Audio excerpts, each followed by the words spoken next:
Avvio dell'anno scolastico, la Regione sta studiando di posticiparlo a fine settembre, la nuova data è attesa nelle prossime ore, intanto si accelera sui tamponi con l'accesso libero ai Covid Point. Anche quest'anno Zaia si conferma il presidente di Regione più amato d'Italia. Il sondaggio è stato pubblicato sul Sole 24 Ore. Tra i sindaci al secondo posto si piazza Luigi Brugnaro. Tragico schianto nel primo pomeriggio a Pederobba, 63enne in sella, la moto perde il controllo e finisce contro un guardrail, l'uomo sbalzato sull'asfalto, Feltrina bloccata. Lutto nel mondo dello spettacolo per la morte di Raffaella Carraglia, ricordo di Zaia nei giorni dell'Acqua Grande a Venezia, scrisse un messaggio d'amore per la città ferita. Conta dei danni nel padovano e nel veneziano dopo il violento nubifragio che si è abbattuto in serata nelle due province, super lavoro dei vigili del fuoco nella notte. Pochi giorni all'inizio del G20 dell'economia a Venezia, tutta l'area attorno all'Arsenale si prepara a diventare zona rossa per 5 giorni. 40 anni fa il ritrovamento del cadavere di Giuseppe Tagliercio, dirigente del petrolchimico ucciso dalle Brigate Rosse. Oggi la commemorazione, il figlio Cesare, auspico che i giovani studino quel periodo per non dimenticare.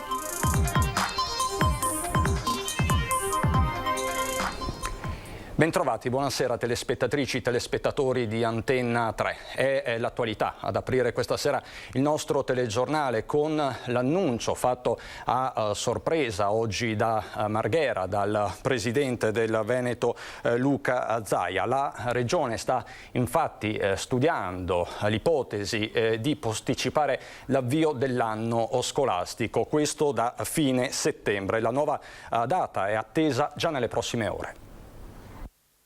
Abbiamo fatto una delibera aperta, adesso sto vedendo assieme all'assessore Donazzan, di identificare in giornata una data, diciamo, che potrebbe essere utile. Ho già un'idea in mente, ma non ve l'annuncio perché poi non vorrei scombinare tutti i piani di tutte le famiglie. Di certo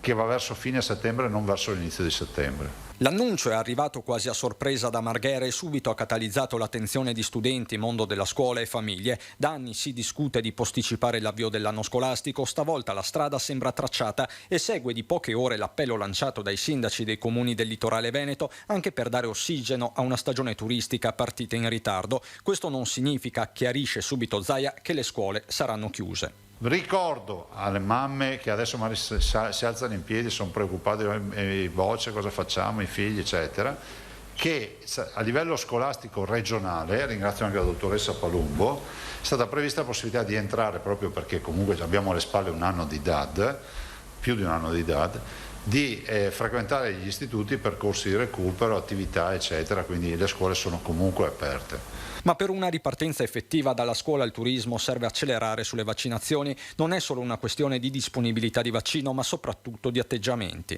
C'è un nuovo fenomeno, che molti cittadini hanno deciso di vaccinarsi, ma anche hanno deciso di procrastinare la vaccinazione all'autunno. Fenomeno che, ribadisce Zaia, non ha nessun fondamento scientifico, anche perché la copertura vaccinale effettiva si ha solo dopo 2 settimane dall'inoculazione della seconda dose. Altro fronte è quello della prevenzione tramite contact tracing, leggi tamponi. Attualmente se ne fanno 20.000 al giorno, ma l'obiettivo della Regione è farne 30.000 per tenere a bada le varianti, da qui la possibilità di rivolgersi ai Covid Point in forma libera. Sto facendo appello ai cittadini, da domani possono tranquillamente andare in uno dei Covid Point con accesso diretto, senza ricette, senza niente, semplicemente per, come si può dire, a rispondere a una chiamata di popolo, perché noi abbiamo necessità di monitorare il grado di circolazione del virus. Restano poi le resistenze di sempre, con alcune punte di fantascienza, come chi crede che nel tampone ci sia un microchip. Qui la leggenda diventa cronaca. Vi posso garantire che, io ve lo dico, siamo in estate per una battuta, vi posso garantire che noi abbiamo avuto rifiuti al tampone per questo motivo. Anche a scuola, sì, col microchip da parte dei genitori. Tanti quindi i temi sensibili toccati durante la conferenza stampa. Di certo quello che sta facendo più discutere riguarda l'avvio dell'anno scolastico. Da qui il sondaggio di questa sera di Ring. Vi chiediamo: inizio anno scolastico a fine settembre, giusto? Se sì, il numero è quello in verde 0422 1626 691, se no non è giusto il numero quello in rosso 0422 1626 690. La chiamata, vi ricordo, è totalmente gratuita. E voteranno di certo sì i sindaci del litorale, che in queste ore stanno formulando un appello proprio per avviare l'inizio dell'anno scolastico a fine settembre anche al governo. Che le gite non le hanno fatte, non hanno potuto sperimentare delle situazioni che di solito nell'arco dell'anno scolastico possono fare. Hanno effettivamente avuto la DAD, quindi la socialità ne ha risentita molto. Allora io dico, teniamo presente che settembre-ottobre potrebbe essere il periodo buono per fare degli esperimenti importanti, magari appunto, ripeto, la settimana corta, che questo aiuterebbe sia il turismo ma anche i ragazzi a riprendere una socialità e delle esperienze di viaggio, di turismo. Sono questi i motivi che i sindaci del litorale veneto, da Bibbione a Rosolina, hanno messo nero su bianco in una lettera che nelle prossime ore sarà inviata tra gli altri al ministro del turismo Garavaglia. Incassato l'appoggio della regione, l'intenzione è quella di arrivare ad un modello sostenibile per famiglie e imprese, anche con l'istituzione di settimane corte. Il tema è delicato da maneggiare con cura e lo sa bene Massimiliano Schiavon, presidente degli albergatori veneti, che risponde da imprenditore e da genitore. Da imprenditore mi sentirei di rispondere certamente, se fosse possibile sarebbe una soluzione ben accettata dalle imprese. In questi casi bisogna anche tenere conto di quelle che sono le esigenze del calendario scolastico e anche le esigenze delle famiglie che riprenderanno il lavoro, e evidentemente per coloro che avranno l'opportunità di andare in ferie si troveranno a dover gestire queste cose. Quindi le rispondo anche da genitore, non solo da albergatore. Insomma, il dibattito è aperto, nelle prossime ore si saprà la data definitiva, la comunicherà il presidente Zaia. Zaia che si conferma il governatore più amato d'Italia. Il sondaggio è stato pubblicato oggi dal Sole 24 Ore. Soddisfazioni anche per il sindaco di Venezia, Luigi Brugnaro. Questo sondaggio io lo dedico tutta alla mia squadra, perché da solo non potrei far nulla, alla mia squadra di giunta, di consiglio e a tutti coloro che lavorano con noi.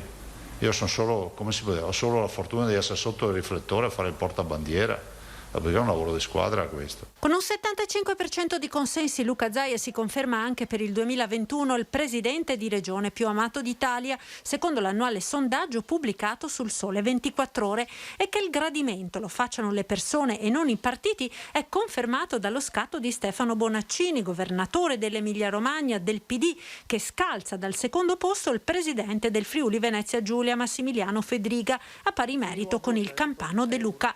Forse proprio la gestione della pandemia, secondo Zaia, ha premiato il Veneto. Invece i cittadini hanno capito che tu lo fai col cuore, fai per scelte da buon padre di famiglia che possono piacere o non piacere. Questa è la soddisfazione che ci vedo io sul sondaggio, no? Che dà anche il grado di maturità di chi ti valuta. Tra i sindaci dei comuni capoluogo, se al primo posto c'è ancora Antonio De Caro, primo cittadino di Bari, è il sindaco di Venezia, Luigi Brugnaro, a balzare al secondo gradino del podio. Per trovare altri veneti bisogna scendere al 22esimo posto per trovare Jacopo Massaro di Belluno, 36esimo il sindaco di Treviso Mario Conte, guadagnando 1,5 punti, passando dal 54,5% dell'anno scorso al 56% dei consensi di quest'anno. 30 posizioni più in giù si piazzano al 66esimo posto il sindaco di Verona, Federico Sboarina, e Sergio Giordani, primo cittadino di Padova. 70esimo il vicentino Francesco Rucco, 81esima posizione per il sindaco di Rovigo, Edoardo Gaffeo. Raffaella Carrà ci ha lasciati, il volto e l'icona della TV italiana se n'è andata oggi a 78 anni. Ricordo il suo atto d'amore per Venezia, colpita a novembre 2019 dall'acqua granda. Commenta così sempre Zaia in un post su Facebook la morte della grandissima Raffaella Carrà, spentasi oggi all'età di 78 anni. Per anni, continua Zaia, è entrata nelle case degli italiani, nelle nostre case, quando ancora la TV aveva lo schermo a tubo catodico, e ha continuato a farlo con maestria fino a qualche anno fa. Una figura poliedrica che sapeva passare dalla recitazione al canto e alla conduzione senza sbavature, con una spontaneità che nascondeva una pignola preparazione, ottenendo il riconoscimento di grande artista anche oltreoceano. In questi giorni terribili per Venezia, la Carrà scrisse, in quei giorni terribili, scusate, per Venezia, la Carrà scrisse: la nostra Italia è sotto un maltempo mai così violento. Volevo dare un abbraccio a tutte le città colpite tra frane e piogge, però soprattutto dire una piccola cosa: un abbraccio a Venezia, e cerchiamo tutti, come farò anche io, di collaborare concretamente perché questa città possa risorgere. Così scriveva Raffaella Carrà nel 2019. Ritorniamo ai temi del Covid, perché sono stati resi noti in queste ore dall'ULSS Euganea i dati sui tamponi effettuati nei giorni scorsi ai partecipanti ai centri estivi coinvolti nei vari casi di variante indiana. I nuovi positivi al coronavirus, probabile variante indiana, sono un educatore e un minore del centro estivo di Padova Nuoto, lo stesso frequentato dal marito e dal figlio, entrambi positivi della 49enne ricoverata in terapia intensiva per Covid. Se la percentuale di positività sui tamponi effettuati è davvero bassa, non si può non sottolineare come su 1025 persone invitate da 5 diversi centri estivi a presentarsi gratuitamente ai punti tamponi dell'ULSS 6 per eseguire il test, solo 423 abbiano eseguito l'esame, il 40%. Tracciare i contatti è fondamentale nella lotta al virus. Serve per questo la collaborazione e il senso civico da parte di tutti. Per questo le autorità sanitarie ricordano che chi era stato invitato a fare il tampone si può presentare anche in questi giorni ad accesso libero. Intanto i positivi in provincia sono circa 600, provincia che, dati diffusi dall'Istituto Zooprofilattico delle Venezie, registra con Treviso la diffusione maggiore della cosiddetta variante indiana. In Veneto la variante prevalente resta tuttora quella inglese, ma la variante Delta e quella Gamma stanno rapidamente crescendo. Nella regione sequenziata per la prima volta un'altra variante del virus, la B1.621, originatasi in Colombia. Schianto mortale poco dopo le 14 a Pederob lungo la strada regionale Feltrina. A perdere la vita il 63enne Gianni Rosa, residente a Trebaseleghe. L'uomo in sella alla sua moto ha perso il controllo del mezzo andando a schiantarsi contro il guardrail e finendo sull'asfalto dopo un volo di 80 metri. Il centauro è morto sul colpo. Inutile ogni tentativo di rianimazione da parte dei sanitari del SUEM, accorsi sul posto con un'ambulanza. La fuoriuscita è avvenuta in corrispondenza dell'ex cementificio Rossi, nella zona in cui il 2 luglio scorso ha annegato il 54enne gettandosi nelle acque del Piave per salvare la figlia 13enne. Degli accertamenti e della gestione del traffico si stanno occupando i carabinieri della compagnia di Montebelluna. Tutti gli aggiornamenti nel corso della nostra edizione trevigiana. È il momento del silenzio, della riflessione sul senso della vita. La comunità scolastica abbraccia le famiglie dei nostri alunni della scuola primaria Mazzole. Questo il messaggio sul sito internet della scuola frequentata da Tommaso Saggioro e Michele Mazzuccato, i due bimbi di 7 anni morti nel crollo della ghiacciaia in Lessinia. In queste ore l'autopsia sui corpi dei due bimbi. Si attende che il magistrato dia il via libera per le esequie che con ogni probabilità saranno celebrate insieme. Nel frattempo i carabinieri di Caprino Veronese ultimeranno la raccolta di particolari sull'incidente accaduto a Sant'Anna dal Faedo prima di trasmettere gli atti in procura. Al momento non sarebbero stati notificati avvisi di garanzia. Gli investigatori stanno attendendo disposizioni dal magistrato per sentire i proprietari della malga dove è avvenuta la tragedia. Sarebbero più di uno e quindi c'è da capire come procedere, quale persona sentire per la vicenda che ha dilaniato due famiglie. L'Arma, in base alle disposizioni del magistrato, procederà eventualmente ad ascoltare nuovamente i familiari dei bambini in merito ai movimenti della giornata. Nell'ultima foto di gruppo, lo avete vista poco fa, scattata proprio sabato alla Croce sul Corno, D'Aquilio, Tommaso e Michele ridono felici ancora una volta spalla a spalla. Ed è stata una domenica sera difficile per molti comuni tra la provincia di Venezia e di Padova, colpiti da una vera e propria bomba d'acqua.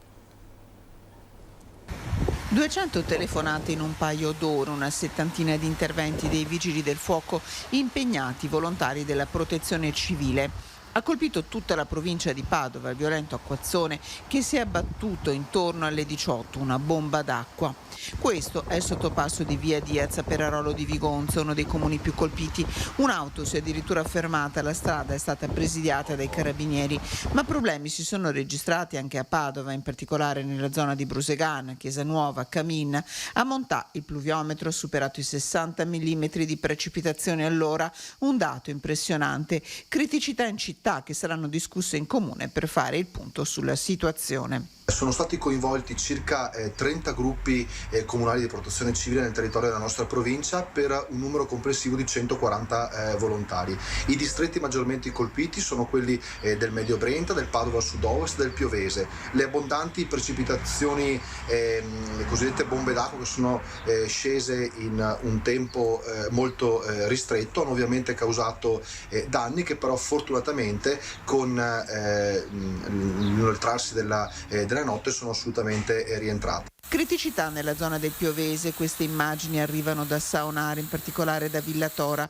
Non è stata risparmiata la zona dei colli dove a Monselice per alcuni minuti le strade si sono trasformate in fiumi.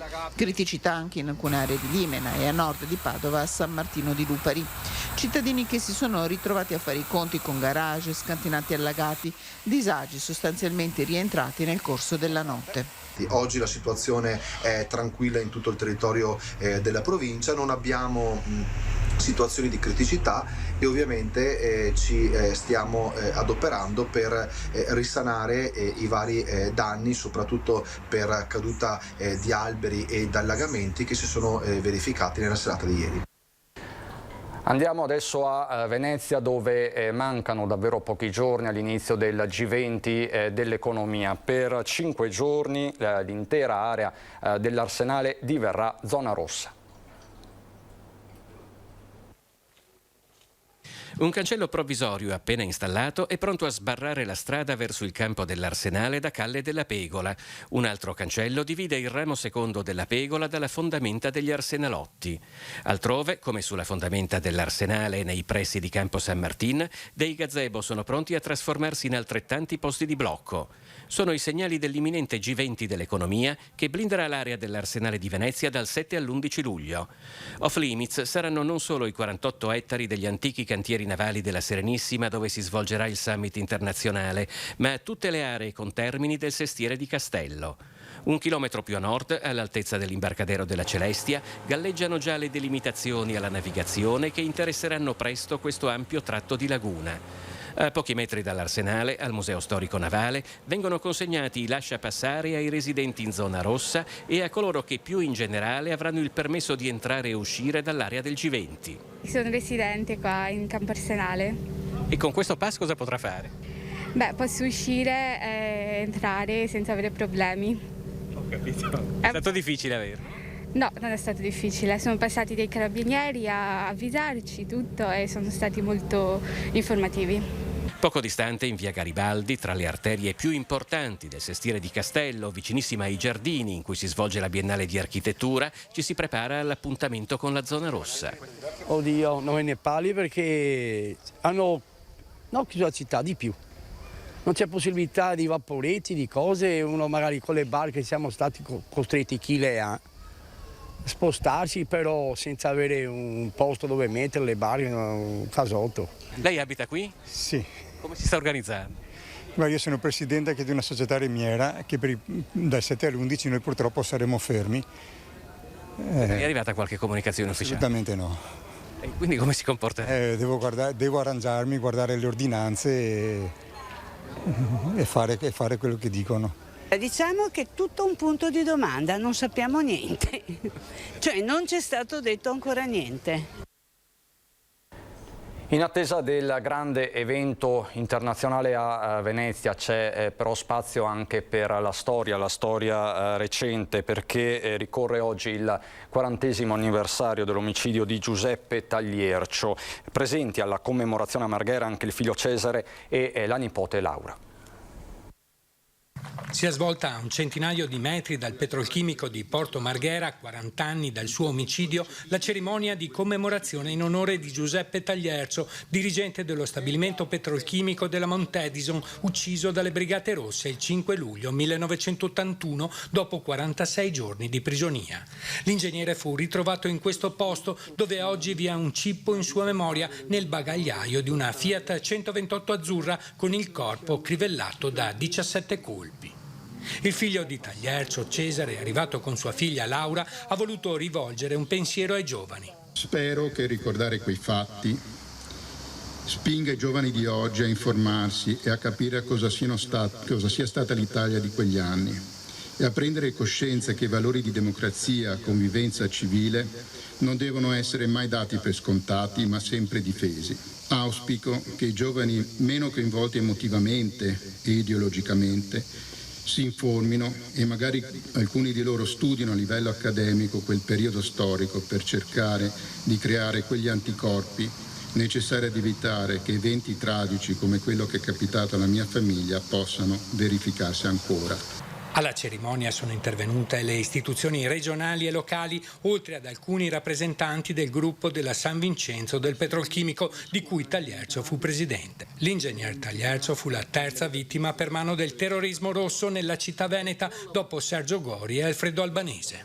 Perché il nostro impegno delle istituzioni è quello di ricordare e fare in modo che le nostre generazioni sappiano quello che è successo.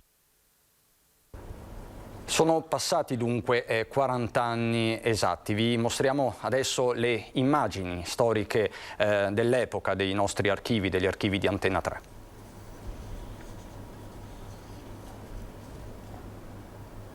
Quando alle 13:15 del 20 maggio 1981 suona il campanello di casa Tagliercio a Mestre, nessuno immagina che degli uomini in divisa della Guardia di Finanza stiano per portare a compimento il rapimento dell'ingegner Giuseppe Tagliercio. A guidare il comando brigatista è Antonio Savasta. Il figlio Cesare in questa intervista ricorda quei terribili momenti. Io mi ricordo quando sono entrati e il sorriso che ha fatto mio padre quando ha stretto la mano al finanziere. Quello lì proprio mi è rimasto impresso e penso che non me lo leverò mai dalla testa.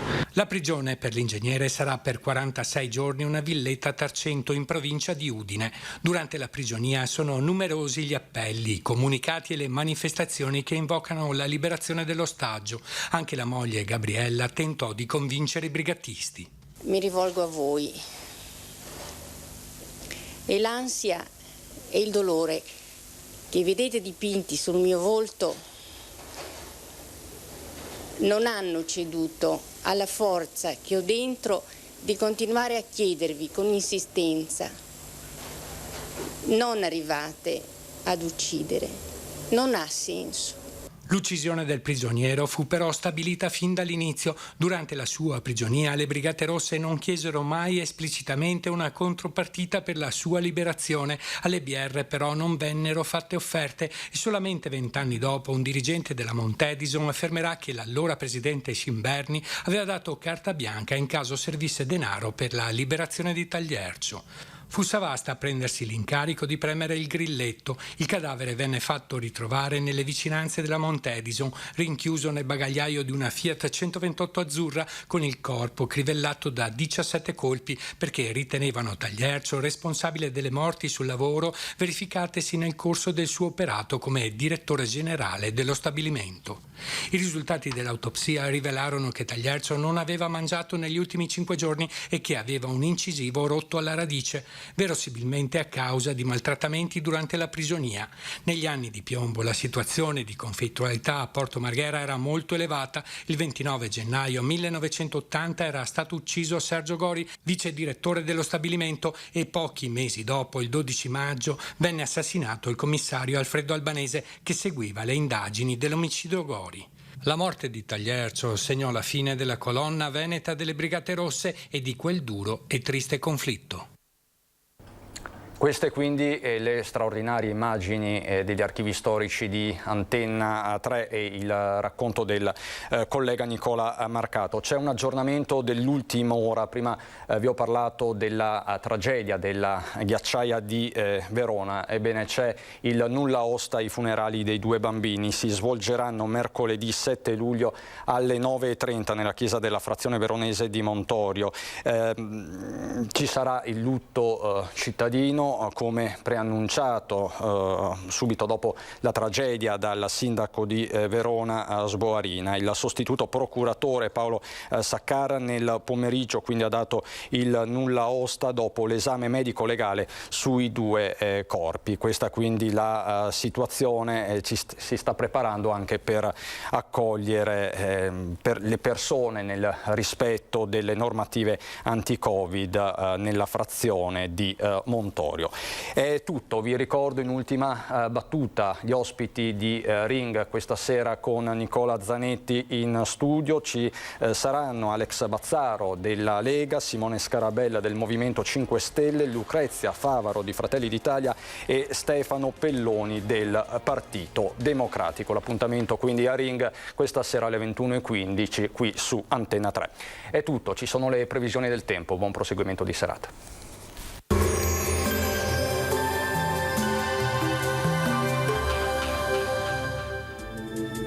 Bentrovati al meteo. Nuova rimonta dell'anticiclone africano che torna ad essere protagonista sul nostro territorio con sole e tanto caldo. Vediamo insieme il dettaglio di martedì 6 luglio. Sul Veneto la grafica ci mostra una situazione buona ed in effetti sarà una bella giornata di sole. Il cielo si presenterà sereno, salvo per qualche temporaneo annuvolamento, più che altro in montagna, ma del tutto innocuo. Uno sguardo anche alle temperature che saranno in aumento, minime tra 15 e 21 gradi, valori massimi compresi invece tra i 28 e i 33 gradi. Ci spostiamo ora sul Friuli Venezia Giulia, dove di fatto avremo poche novità. Anche qui ampio soleggiamento, cielo terso e limpido un po' su tutti i settori. Temperature minime tra 19 e 22 gradi, massime sui 29-32 gradi. Infine ci spostiamo sul Trentino Alto Adige, dove la situazione sarà la stessa, anche qui tanto sole e nessuna pioggia in giornata. Temperature minime intorno ai 19 gradi, massime infine sui 33 gradi all'incirca. Dal meteo per ora è tutto, vi auguro come sempre un buon proseguimento in compagnia di Antenna 3.